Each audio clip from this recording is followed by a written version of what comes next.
Assalamualaikum. Yuk follow nenek masuk dapur lagi. Hari ni nenek nak goreng nasi saja ya. Nasi goreng udang. Mudah membuatnya. Yuk masuk dapur masak sama-sama. Gunakan bawang putih. Bawang putih tu sudah dikisar ya. Bawang besar yang sudah diracik kasar-kasar. Dan juga cili padi. Jangan lupa udang.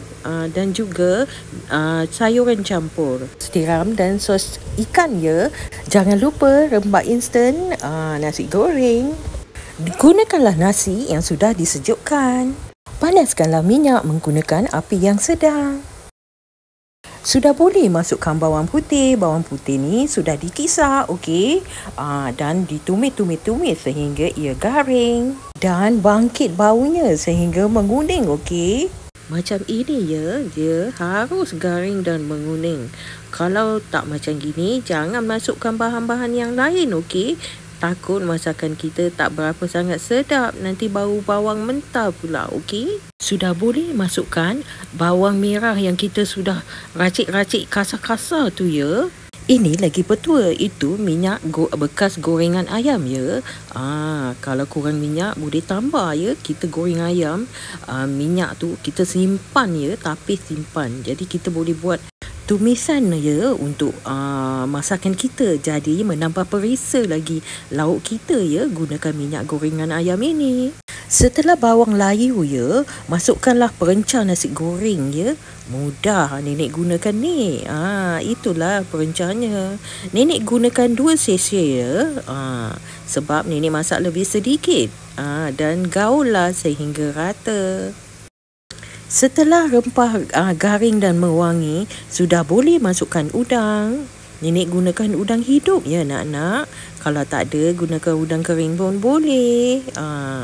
Dan digaul-gaul sehingga rata. Setelah udang masak, bolehlah masukkan sayuran campur. Dan dikacau-kacau sehingga rata. Masaklah sehingga betul-betul udang tu masak ya nak-nak. Setelah itu, kosongkan bahagian di tengah ya. Sudah boleh masukkan telur. Masukkan telur satu persatu ya. Suka hati anak-anak nak gunakan berapa banyak telur, okey. Dan buatlah ruang ya di tengah kuali tu. Okey. Jangan dikacau gaul rata semua. Cuma scramblekan di tengah-tengah tu. Sehingga telur tu 3 suku masak ya. Sudah boleh masukkan nasi. Nasi ni nenek gunakan nasi yang sudah sejuk ya. Sebaik-baiknya gunakanlah nasi semalam ya, lagi bagus. Sudah boleh digaul rata ya. Nenek tidak masukkan bahan perisa ya. Lihat, tiada garam, tiada ajinomoto ke apa ya. Sudah boleh masukkan lada padi yang sudah dicincang kasar ya anak-anak. Ini untuk menambahkan kepedasannya. Nenek gunakan kangkung. Suka hati anak-anak nak gunakan sayur apa ya. Kalau tak nak pakai sayur pun boleh. Dan dikacau-kacau sehingga rata. Sudah boleh masukkan sos tiram.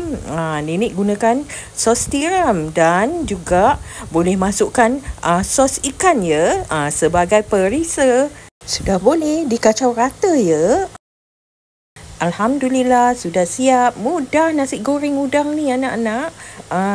Dicampak-campak-campak, gaul-gaul-gaul, sudah siap. Alhamdulillah. Selamat berbuka ya. Ni masakan untuk diberi kepada jiran-jiran nenek ya, untuk berbuka puasa. Terima kasih sudi kemari. Salam sayang, jumpa lagi.